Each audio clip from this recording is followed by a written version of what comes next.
아까 전에 제가 어, 서울 지역에 폭우가 내려가지고 반지하에 거주하던 여성 3명이 익사한 거에 대해서 사건을 다뤘습니다. 근데 몇몇 사람들이 왜 반지하에 거주하는 사람들을 우리가 신경 써야 되느냐? 그 사람들이 그냥 인생 실패해서 거기서 살고 있는 건데 내가 왜 세금을 더 내서 그 사람들을 도와줘야 되느냐? 그렇게 얘기할 때 저는 존 롤스의 정의론을 얘기하면서 무지의 베일을 쓰게 되면 여러분들이 그런 얘기를 못할 것이다. 정의가 사실 입장을 바꿔놓고 생각해보면 그렇게 쉽게 얘기할 수 있는 문제가 아니다. 그 이야기를 했죠. 왜 그런지 제가 사는 게 지옥이 되는 순간 이 이야기를 해보겠습니다. 여러분이 언제든지 저 반지하로 갈 수도 있다는 생각을 제가 좀 확신을 시켜 드릴게요. 이 이야기 들으면 아마 여러분도 언제든 지금 이 순간 바로 반지하로 갈 수도 있다는 생각을 하실 겁니다. 아무것도 없습니다. 제 머릿속에 있는 경험 가지고 이야기하는 거예요. 아무것도 없습니다. 여러분, 아버지나 어머니 아니면 지금 아니면 자녀 아프신 분 있나요? 여러분이 평범한 재산을 갖고 있다고 가정하겠습니다. 예를 들면 집 한 채, 뭐 자동차 하나, 그 다음에 회사에서는 아까 전에 제가 어제 평균 수입이죠. 대한민국의 40대 초반에 평균 수입이 뭐 383만 원인가요? 예, 그 정도였는데 그 정도를 실수령액으로 받으면서 집 한 채 있고 가족들을 지금 뭐 인적 구성원을 가정을 하자면 뭐 부모님이 계시고 그다음에 자녀가 한 명 있는 정도의 가장으로 상정을 하겠습니다. 왜냐하면 우리가 어떠한 논의를 할 때는 가정을 할 수밖에 없어요. 왜냐면 극단적 상황으로 저같이 혼자 사는 사람이 400만 원 번다고 가정해버리면 안 힘들어질 수 있거든요. 그러니까 우리가 일반적인 대한민국의 가정 모습 그걸 이야기를 해야 된다는 거죠. 뭐 부모님 계시고 그다음에 뭐 자녀 한 명 있고 이 정도. 그게 대한민국의 평범한 거죠. 물론 부모님이랑 같이 살지 않아도 상관없습니다. 같이 사는 거 여부는 상관없어요. 일반적으로는 우리가 부모님도 있고 자녀도 한 명 있는 게 40살 정도 되면은 일반적인 모습이니까 그렇게 이야기를 해보자는 거죠. 아프신 사람이 한 명 있으면 여러분 삶은 그냥 사는 게 바로 지옥이 돼버립니다. 제가 무슨 이야기를 하는지 잘 들어보세요. 돈을 잃은 게 힘들 것 같아요. 가족이 아파가지고 불치병 걸려가지고 매달 병원비가 수백만 원씩 들어가는 게 괴로울까요? 주식은 아무것도 아닌 게 됩니다. 여기에 비하면. 주식은 신경 쓸 것도 없어요. 여기에 비하면. 가족 중에 한 명이 불치병으로 뭐 뇌졸중이라든지 아니면 뇌출혈이라든지 아니면 뭐 식물인간이라든지 어떠한 것도 좋습니다. 가족 중에 한 명이 그런 상태에 빠져가지고 병원에 있으면 한 달에 어느 정도 비용이 들어간다고 생각합니까? 한 달에 어느 정도 비용이 들어간다고 생각하세요? 제가 저희 작은아버지가 그 지금 작은아버지 사례예요. 예. 저희 작은어머니가 자살을 시도했습니다. 저희 작은 어머니가 참 좋으신 분인데 얼굴도 이쁘셨고 참, 참 아름다운 분이었어요. 근데 인생을 어느 시점이 돼서 힘드셨나 봐요. 저는 이제 연락이 몇 년 동안 이제 안 되고 있었던 상태인데 번개탄을 피워서 자살 시도를 하셨더라고요. 작은 어머니가. 그래가지고 그분께서 그냥 그렇게 돌아가셨으면 어떻게 보면 남아있는 그러니까 사촌 동생이라든지 아니면 작은 아버지 그분의 삶이 그렇게 힘들지는 않았을 겁니다. 예. 근데 사셨어요. 번개탄을 피워서 자살 시도를 하셨는데 그냥 뇌만 어떻게 보면 뇌사 상태에 빠지고 그 살게 되신 거예요. 지금 식물인간 상태로 누워 계십니다. 병원에 누워 계세요. 그래서 예전에는 아예 의식이 없이 그냥 이 생존, 그러니까 의학적으로 우리가 생존으로 규정하는 상태가 있습니다, 여러분. 아무리 뇌가 그 의식이 없다 하더라도 의사들은 그런 걸로만 그 판단하지 않아요. 생리 활성 뭐 그런 기준이라고 해가지고 뭐 심박수라든지 뭐 맥박 이런 거 있잖아요. 호흡 여러 가지를 종합적으로 고려해서 식물인간 상태에서도 깨어나는 경우가 있기 때문에 사망 진단은 그때 내려지지 않습니다. 의사들이 사망 진단을 내리는 기준이 있어요. 그러다 보니까 그 작은 어머니는 그냥 식물인간 상태로 연명을 하시다가 1년 정도 지나가지고 의식이 들어왔어요. 그래서 깨어나신 거죠. 근데 지금 현재 말을도 못 하시고 그냥 눈으로만 움직일 수 있어요. 눈알만. 예. 눈동자만 이렇게 왔다 갔다 하면서 예, 아니오 정도만 할 수 있어요. 듣는 거는 귀에 가까이 돼서 이렇게 속삭이면 눈알을 움직여서 이렇게 좌우로 움직여서 예, 아니오를 얘기합니다.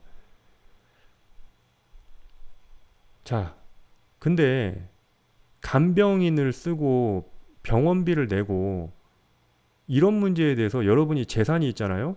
국가에서 지원 안 해줘요. 여러분 국가에서 뭐 엄청나게 지원해 줄 것 같아요? 아까 전에 뭐 누구죠? 요거트요? 자기 재산이 뭐 몇 억이고 저보다 돈을 더 많이 번다고요? 가족 중에 한 명만 그거 그렇게 해보세요. 바로 반지하로 가야 됩니다. 병원비 다 내고요. 실비보험 다 드러났으니까 안전하다. 과연 그럴까요?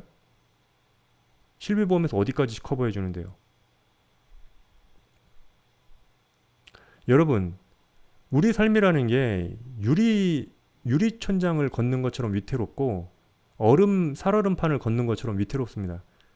여러분 가족이 언제 치매 환자가 될지, 언제 교통사고를 당해가지고 병원에 누워 있을지, 그 다음에 언제 자살 시도를 해가지고 식물인간이 될지 아무도 몰라요. 그런 상황에서 여러분들이 병원비 감당하는 거 어느 정도일 것 같습니까? 한 달에 500 정도 듭니다. 500만 원 정도예요. 그냥 병원에 그냥 거기서 누워있는 그 비용이 거의 한 300만 원 정도고요. 간병인이 최저 200에서 300입니다.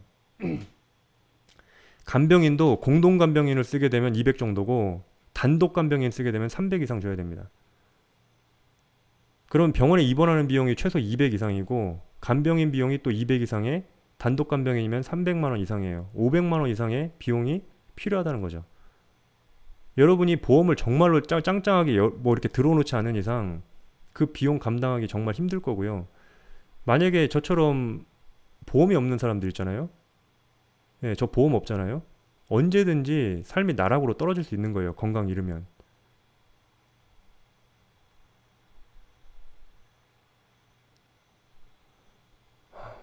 그러니까 제가 화가 나는 겁니다. 여러분들이 돈 조금 있다고 마치 재벌처럼 마치 엄청난 재산을 뭐 내놔야 되는 것처럼 그렇게 여러분이 복지제도 조금 손본다고 해서 여러분이 소득세로 그렇게 많이 나가는 것도 없고요. 그리고 저는 안 내나요? 저도 월급쟁이기 때문에 저도 내요.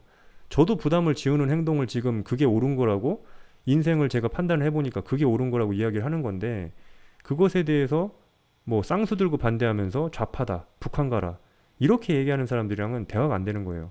저는 좌파가 아닙니다. 저는 맹목적인 좌파가 아니에요. 그냥 뭐가 정의인지를 그냥 고민하는 사람인 겁니다. 고민하는 사람.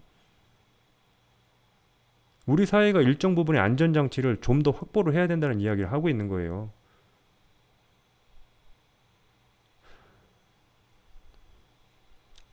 그 간병 문제가 정말로 사람을 힘들게 해요. 왜냐면 생각해 보세요. 제가 만약에 어머니가 뭐 생각하기도 싫은데요. 어머니가 갑자기 뇌졸중으로 쓰러지셔가지고 저희 어머니가 어디 병원에 입원해 계세요. 그러면 간병인을 붙여야 되고 그 다음에 가끔씩 병원에 가서 어머니를 돌봐야 되는데 제가 지금 타지에서 근무를 하고 있습니다. 어머니랑 다른 지역에. 삶 자체가 어머니 위주로 돌아갈 수밖에 없는 거예요. 삶 자체가. 그렇게 하기 싫으면 돈으로 다 해결해야 되는 거고요. 그렇게 하기 싫으면요. 저희 그 친할머니께서 치매 환자셨습니다. 저희 친할머니요. 아, 친할머니. 치매 환자셨는데 형제들이 아버지 형제가 몇 명 있어요. 근데 형제 중에서 정말로 잘 사시는 분이 있습니다. 정말로. 재산이 한 200억 정도 되세요. 확인된 재산만. 형제 중에서 그렇게 잘 사는 사람이 있어요. 그런데도 그분께서도 그 저희 할머니가 치매 걸리니까 감당하기 어렵다고 생각하시더라고요. 할머니가 돌아가시는 날까지 다들 힘들어했습니다. 왜냐면 치매 환자가 그냥 집안에 잘 있다가 갑자기 문 열고 나가가지고 경찰한테 전화 오거든요. 할머니 여기서 발견됐다고. 그러면 가족들 다 할머니 사고 나는지 한참을 찾아다녀요. 한참을. 처음에는 집에서 모신 거죠. 예, 요양원을 나중에는 결국엔 모셨는데 치매 초기에는 그냥 의식도 있고 말도 처음엔 잘 하셨기 때문에 치매가 진행되는 그 단계에서는 집에서 모신 거예요. 그래가지고 그렇게 집에서 모셨는데 밖에 계속 돌아다니시고 뭐 전화가 와요. 그 작은 아버지한테. 그래서 우리 집에 왔느냐. 그러니까 혹시 할머니가 우리 집에 오신 거냐. 왜 집에 없다고 하면은 어디 가신 거냐 하면서 온 가족들이 할머니를 찾아서 난립니다. 그 결국에 경찰한테 연락이 오고 그 할머니 팔목에다가 뭐 이런 식으로 전화번호도 이렇게 해놓으니까 경찰이 결국에는 전화에 이렇게 와요. 그러면 할머니를 모시러 또 갔다 오고 그러면 가족끼리 또 난상 토론이 벌어집니다. 할머니 어떻게 할 건지. 그래서 결국에는 나중에는 요양병원에 모셨는데요. 예, 모셨는데 나중에 진짜 슬픈 이야기 제가 한번 해볼게요. 이거 진짜 너무나 적나라한 얘기라서 여러분들이 이거 너무 적나라한 거 아니야? 그러면서 저희 작은아버지랑 아버지를 이렇게 욕할 수도 있어요. 그렇지만 한번 생각해 봅시다. 이 문제에 대해서. 제가 할머니 장례식장에 갔어요. 할머니 치매에 걸렸던 할머니 돌아가셨는데 장례식장이 슬픈 분위기가 별로 없었습니다. 제가 처음 느꼈어요. 할머니께서 물론 뭐 90세까지 살다가 돌아가셨기 때문에 뭐 우리가 호상이라고 이야기하죠.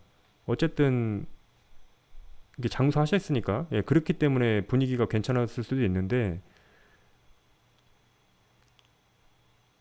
장례식장에서 사람들이 있는 표정이나 이런 것들이 엄청 슬프고 보이지 않고 그냥 이제 어깨에 어떤 놓여져 있던 그 무거운 짐이 어 거의 10여 년, 15년, 15년 정도 15년 정도 그렇게 어깨에 다들 지고 있었던 그 무거운 짐이 내려진 듯한 느낌이더라고요.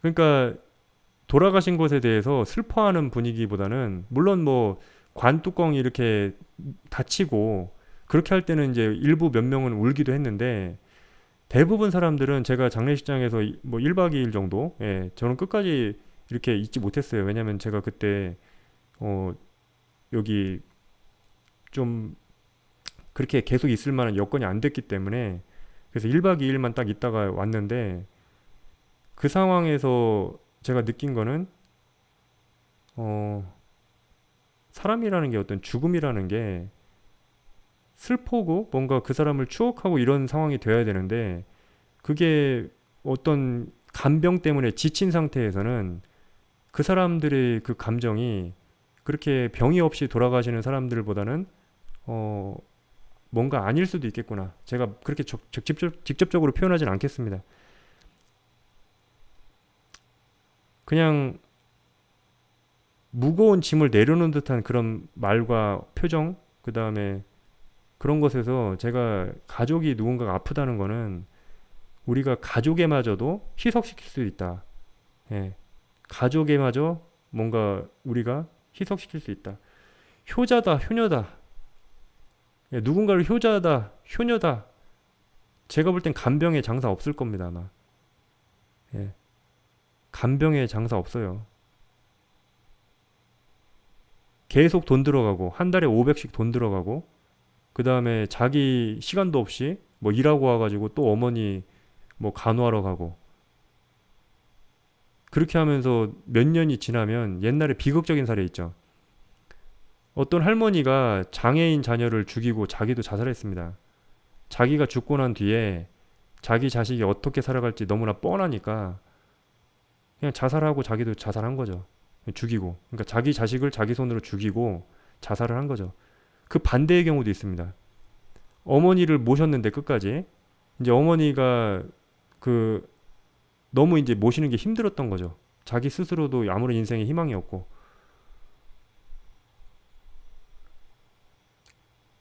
그래서 어머니를 자기 손으로 그렇게 하고 자살한 사례도 있습니다. 예. 그러니까 제가 하고 싶은 얘기는 뭐냐면요. 우리 인생이라는 게 그렇게 안전할 것 같고 아무 이상 없이 잘 진행될 것 같지만 아니에요. 여러분들 가족 중에 한 명만 방금 제가 열거한 사건 중에 하나만 있어도 경제적으로 뒷받침이 된다 하더라도 정신적으로는 엄청나게 힘들 겁니다. 만약에 수십억이나 수백억이 있어서 병원비를 전부 다 감당할 정도가 되고 수술비도 감당할 정도가 된다 하더라도 그 상황이 되면 엄청나게 정신적으로 힘들 거고요. 경제적으로 준비가 안 돼 있고 뭔가 탄탄한 보험이 없는 사람들은 더더욱 그럴 겁니다. 그리고 요새 보험이 자기 부담금이 있는 것 같은데 맞나요? 100%다 무료는 아니잖아요, 보험이.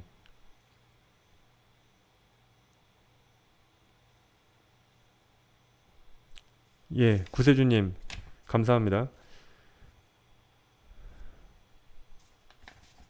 많은 분들이 그 아버지나 어머니, 그리고 자기 자녀들, 그러니까 뭐 장애아일 수도 있고요. 예, 장애 아들, 그러니까 자녀가 장애를 앓고 있는 경우도 있고, 아니면 부모님이 갑자기 뭐 이렇게 쓰러진 경우도 있고, 그런 것 때문에 힘들게 삽니다. 그래서 인생에 대해서 희망이 없는 사람들이 많을 거예요. 진짜로. 왜냐면 하루 벌어서 병원비 내기 급급한 사람도 많을 거거든요. 왜냐면 국가적인 어떤 의료 체계가 우리나라가 괜찮은 의료 체계를 갖고 있는 나라긴 하지만 아직도 사각지대는 많기 때문에 개인이 부담해야 될 돈이 여전히 많거든요. 병원비 중에. 그리고 소득 수준에 따라서 그게 지원이 되기도 하고 안 되기도 하고요. 그리고 절차도 엄청나게 복잡합니다. 뭐 하나도 모르겠는데 뭐 가가지고 상담을 하면은 이거저거 하라고 얘기하고 뭐 그럴 거야 아마. 그 뭔가 국가에서 나오는 지원금을 받기 위해서는 쉽지 않을 거란 얘기죠.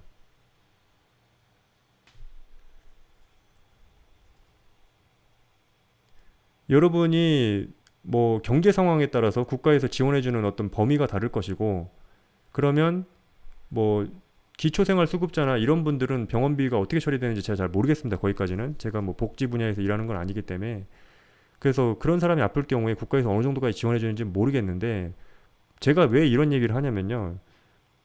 저희 작은아버지 사례만 봐도 상당히 작은아버지가 힘들게 병원비를 내고 있는 상태고 작은어머니가 그렇게 자살 시도한 것 때문에 뭐 그런 상황에서 과연 뭐 국가가 전부 다 뭔가를 지원해 준다? 그런 생각이 안 든다는 거죠.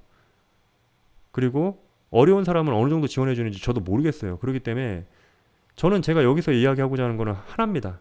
아까 전에 그 반지하 방에서 그렇게 물이 들어차서 익사한 사람처럼 우리가 갑작스럽게 예상치 못한 어떤 상황에 우린 직면할 수 있다는 거죠. 제가 그럴 수도 있고 여러분들이 그럴 수도 있고 그러면 국가적으로 뭔가 의료제도에 대해서 뭐 복지 확대를 한다. 그럼 그쪽 분야에 대해서 예산이 조금 더 지원이 되더라도 대신에 허투루 쓰이면 안 되겠죠. 공무원들이 제대로 일해야겠죠. 예산을 늘려놨는데 누군가가 다 그거를 아프지도 않은 사람들이 어떤 편법으로 다 그렇게 타가면 안 되죠. 제대로 그 감독을 하고 제대로 사후 추적을 해가지고 뭔가 확인이 됐을 때 예산이 지원되고 그리고 그렇게 확인이 되면 철저하게 지원을 해줘서 인생이 적어도 무너지지 않게 지지를 해줘야 된다는 거죠.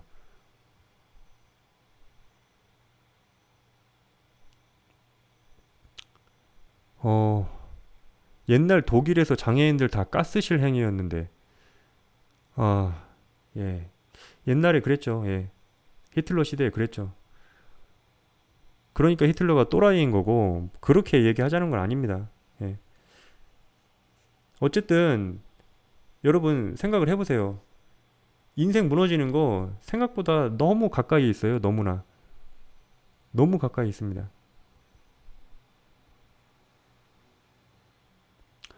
간병하는 사람은 꿈과 희망이 없을 거예요.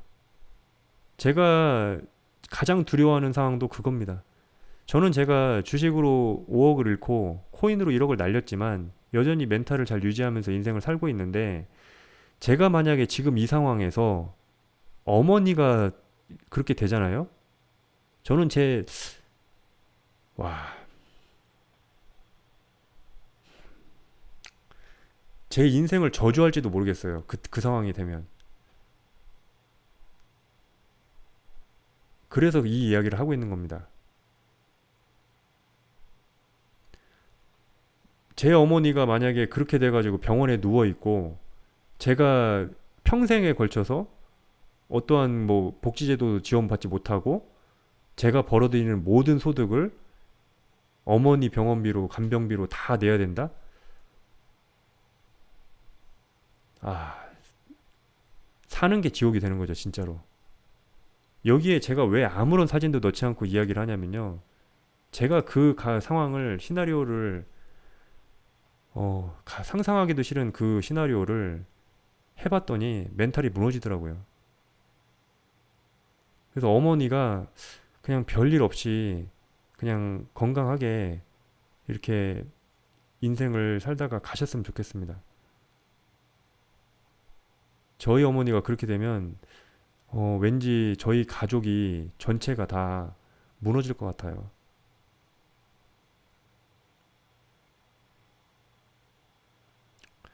그렇죠. 그러니까 안락사도 일정 부분 우리나라에서도 논의할 필요가 있는 주제라고 생각합니다. 그게 어떻게 보면 더 나은, 그러니까 최악을 선택하는 것보다는 나을 수 있거든요. 그게 자식이 결국에 어머니를 살인하고, 그러니까 살해하고 그냥 깜빵에 가는 경우가 있고 같이 자살하는 경우, 그것보다는 국가적으로 안락사 문제에 대해서 뭐 공론화가 돼가지고 이런 경우에 뭐 어느 정도 그 조건을 충족하면 의사가 병원에서 그렇게 안락사를 할 수 있는 그런 게 차라리, 물론 뭐 최악의 경우를 피하기 위해서 차악을 선택하는 거지만 그런 제도도 뭔가 도입 논의를 할 필요가 있지 않나 그렇게 생각합니다. 글쎄요. 아까 전에 요거트라는 사람이 자기는 불행과 전혀 먼 것처럼 이야기할 때, 저는 이 사는 게 지옥이다라는 이거를 제가 최악의 시나리오를 상상을 해봤기 때문에 과연 이 얘기를 들으면 그 사람은 뭐라고 얘기할까? 뭐 나 보험 준비 잘 돼 있는데 이렇게 얘기하면 그 사람은 사람도 아니에요. 솔직히 사람도 아닙니다. 그런 사람들이 어떻게 보면 그 소시오패스에 가까운 사람들입니다. 사이코패스까지는 아니더라도 소시오패스에 가까운 사람들이에요. 아니 나만 준비 다 되어 있다고 나는 괜찮은데 니들 죽어라 이런 얘기하는 거는 소시오패스 아닌가요? 그럼 극단적으로 예를 들면 저는 만약에 엄청난 부자여서 핵이 터져도, 핵이 터져도 나는 내 개인 밑에 집에 방공호가 있어.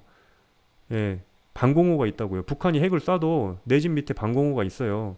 그러니까 북한이 핵을 쏘든 말든 나는 거기 들어가서 살 수 있으니까 핵 터져도 돼. 똑같은 논리라는 거죠. 그거랑. 왜 타인에 대해서 아무런 공감 능력이 없는지 모르겠어요. 예.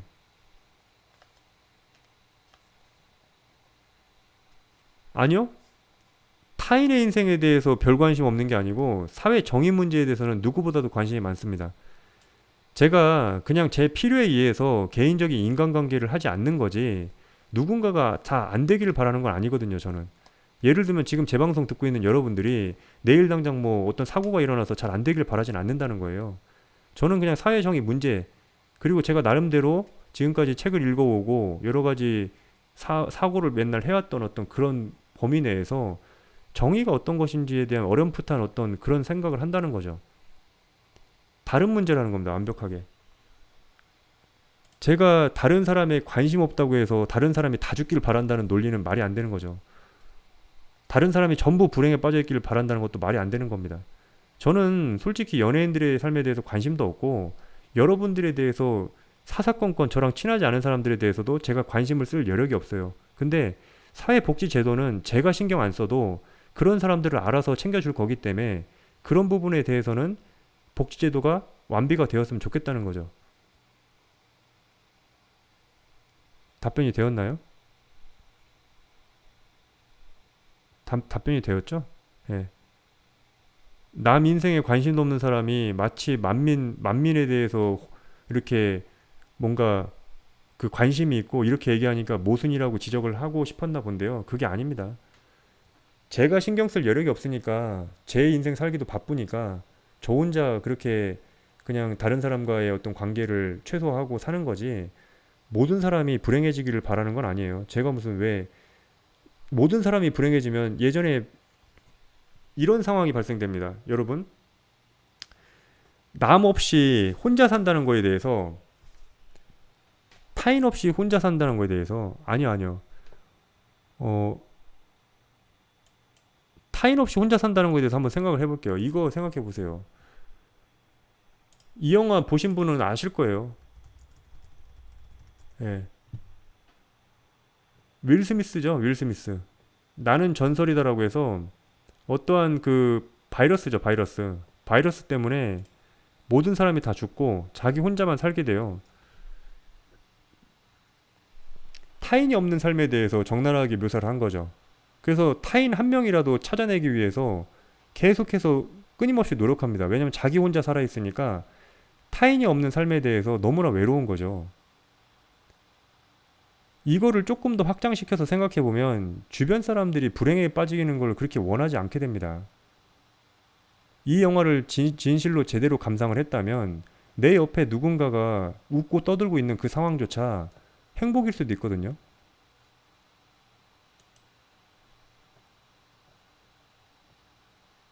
아니요. 요거트님은 남 다 죽길 바란다고 얘기 안 했죠. 그 사람이 무슨 뭐 그 정도까지는 얘기한 거 아니죠. 근데 왜 도와줘야 되느냐 그 이야기를 했어요. 내가 왜 도와줘야 되냐고. 알아서 각자 생존하면 되지. 그러면 극단적 시나리오를 한번 가봅시다. 자, 우리가 어떠한 논리가 맞는 건지를 확실하게 얘기하려면 극단적인 상상을 해야 됩니다. 자, 이렇게 얘기해 볼게요. 개미가 불쌍해님이나 요거트님이 여기에 윌 스미스입니다. 나는 전설인다의 윌 스미스예요. 윌 스미스라고요. 지구상에 혼자밖에 없어요. 여러분이 그 상황에서 반지하에 거주하고 있는 사람이 익사할 상황이에요. 근데 여러분이 재원만 조금 드리면 그 사람을 살릴 수 있어요. 그때 살릴 겁니까? 살리지 않을 겁니까?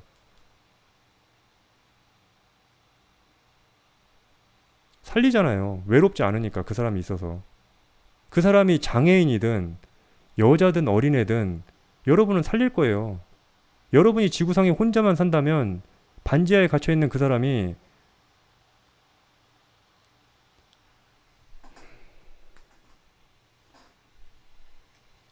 이 정도 설명했으면은 왜 우리가 타인에 대해서 적어도 공감하고 그 약간의 어떤 동정심이라도 좋고 공감 능력이라고 해도 좋고요.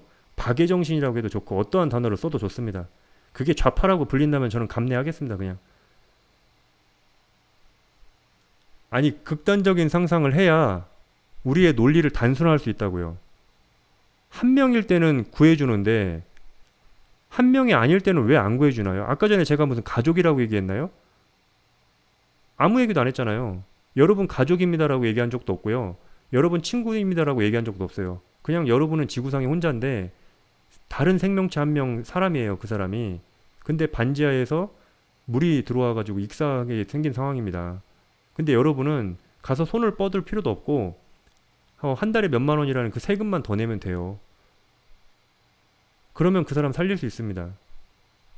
그러면 그때는 살릴 거면서 왜 지금 여러분 주변에 그 사람을 대체할 만한 다른 사람들이 많을 때는 그렇게 생각하지 않는다는 거죠? 전 이해가 안 된다는 겁니다.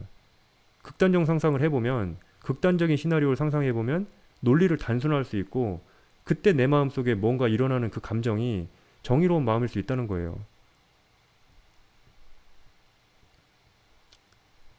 아, 인정해요. 예, 인정합니다. 어우유님, 그 생각을 하든 안 하든 바꿀 생각 없어요. 그냥 저는 제 생각을 이야기한 거고 여러분에게 화두를 던지고 싶었습니다.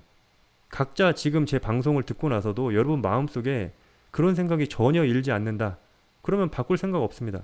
그리고 여러분도 바뀔 이유도 없고요. 그렇게 사시면 되는 거죠.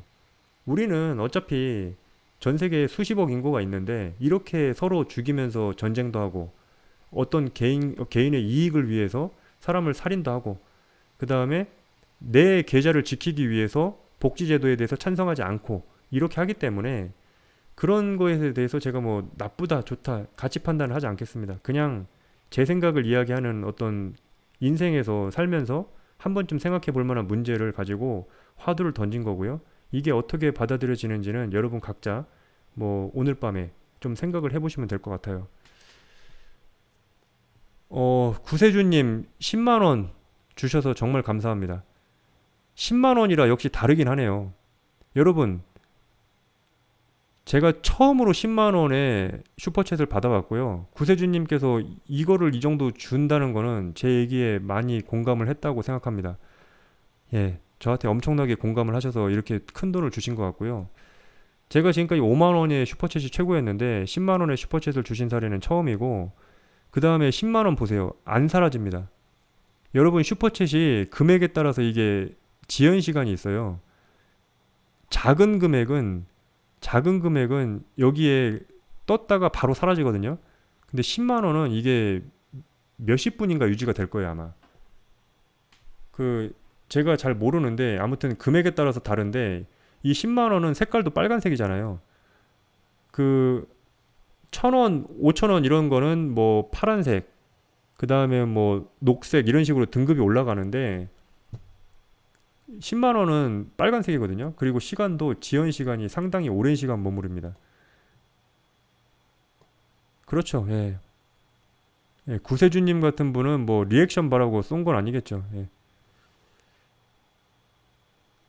예. 감사합니다. 예.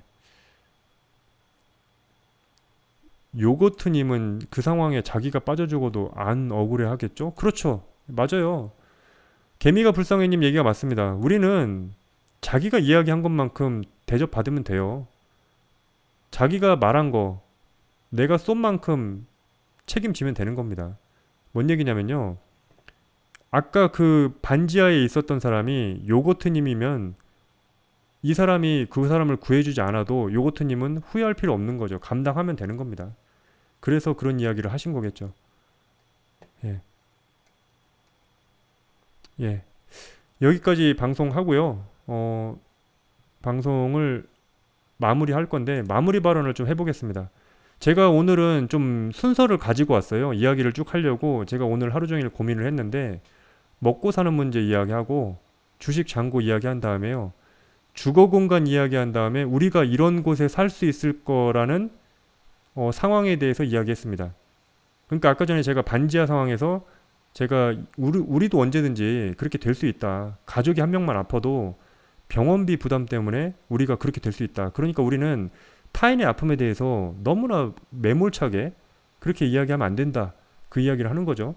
그리고 인생을 여러분이 좀 더 살아보시면 제 이야기가 맞다는 거를 느끼실 겁니다. 예.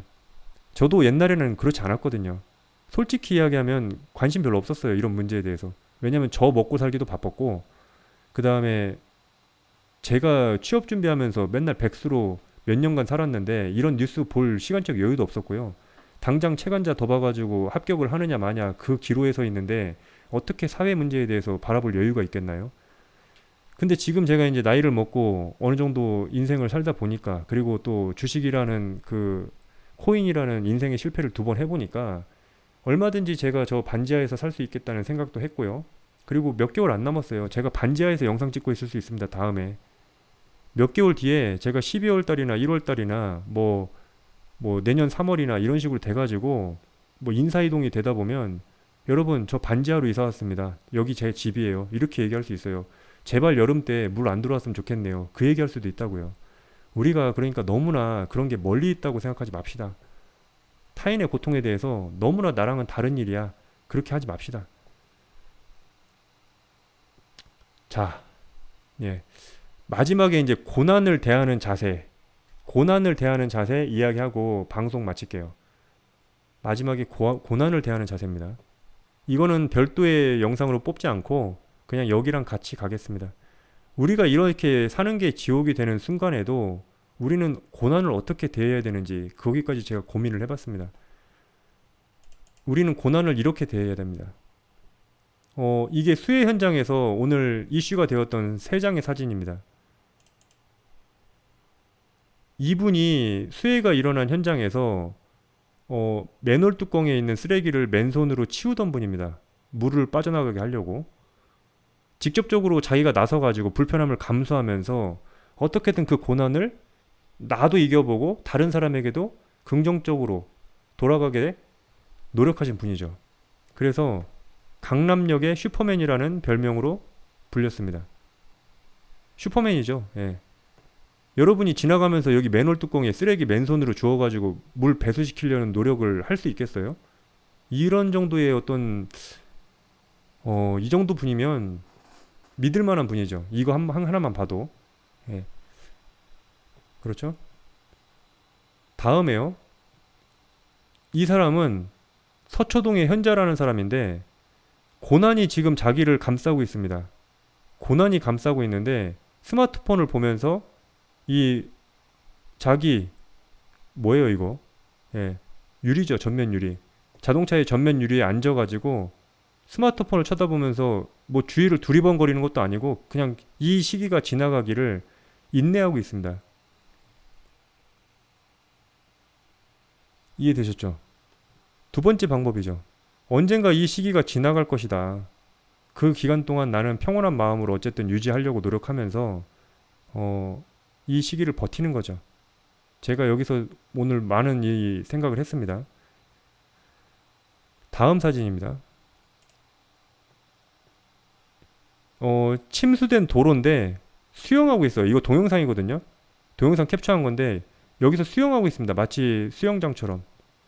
이 사람은 어떻게 보면 최상의 레벨이겠죠. 아무리 내가 삶이 괴롭고 그렇게 하더라도 노래 부르면서 수영을 한다는 겁니다. 물론 감전사할 위험이 있어요. 여기 전신주가 있잖아요.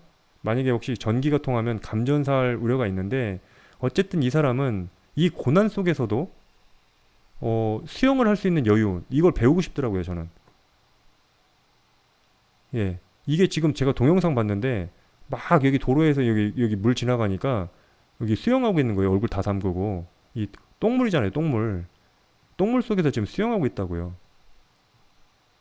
아니요, 관종일 수도 있는데 저는 관종한테도 배울 점이 있다는 거죠. 이런 여유. 내가 정말로 괴로운 상황이고 내 집에 물 다 들이쳐도 어차피 여름에 물 차갑지도 않은데 그래 나중에 추억으로 삼기기 위해서 추억으로 삼자. 이거 나중에 내가 레전드 영상으로 하나 찍어보자. 이러면서 영상 찍은 거 아니에요 이거. 대단하다는 거죠. 예. 맞아요. 저 사람은 괴롭지 않아 보였어요. 제가 이 영상 보면서 생존하기 위해서 수영하는 게 아니라 즐기기 위해서 수영을 하고 있더라고요. 그래서 야, 저 사람은 이 사람보다도 한 단계 레벨이 위구나. 예. 한 단계 레벨이 위다. 어떻게 보면 이 사람은 그냥 남을 위해서 헌신하는 사람이고 이 사람은 초연해가지고 지나가길 기다리고 있는 거고 이 사람은 그 상황을 즐기고 있구나. 그렇게 생각했습니다. 자, 고난을 대하는 자세 세 가지 말씀드렸습니다. 오늘 방송이 조금 유익했으면 좋겠고요. 어쨌든 제가 이 방송을 이렇게까지 끌어오기 위해서 나름대로 준비를 했습니다. 그리고 제가 살아온 경험과 이렇게 섞어가지고 이야기를 했는데 좀 뜻깊은 시간이었으면 좋겠는데 그렇지 않은 분도 있었을 거라고 생각하고요. 앞으로도 아니요. 아니, 그런 의미는 아니에요. 이 사람들을 뭐 가볍게 생각해서 이렇게 이야기하는 게 아니고요. 우리가 사는 게 지옥이 되더라도 그 속에서도 우리는 어떻게든 이겨내려는 노력을 하자는 겁니다. 이 사람들을 뭐 희화시킨 것도 아니고요. 그 다음에 이 주거 공간에서 죽어가신 그분들에 대해서 안타까워하는 마음이 없어서 마지막에 이 사진을 갖고 온 것도 아닙니다. 여러분이 그냥 해석하고 싶은 대로 해석하세요. 저는 고난을 대하는 자세를 이야기하고 싶었습니다. 이 세 장의 사진으로. 예. 마지막 마무리가 불편하셨다면 사과드리겠습니다. 그런 의도는 없었어요. 어떤 죽은 사람에 대해서 제가 그런 의도를 갖고 있었으면 이 이야기를 제가 했겠나요? 제가 이 사람이 될 수도 있다는 가능성을 가지고 제가 이 이야기를 했는데 그것에 대해서 제가 가볍게 이야기를 했다면 그렇게 인식을 하는 게 이상한 거죠. 예. 마무리하겠습니다. 편안한 밤 보내세요. 방송 마무리하겠습니다. 감사합니다.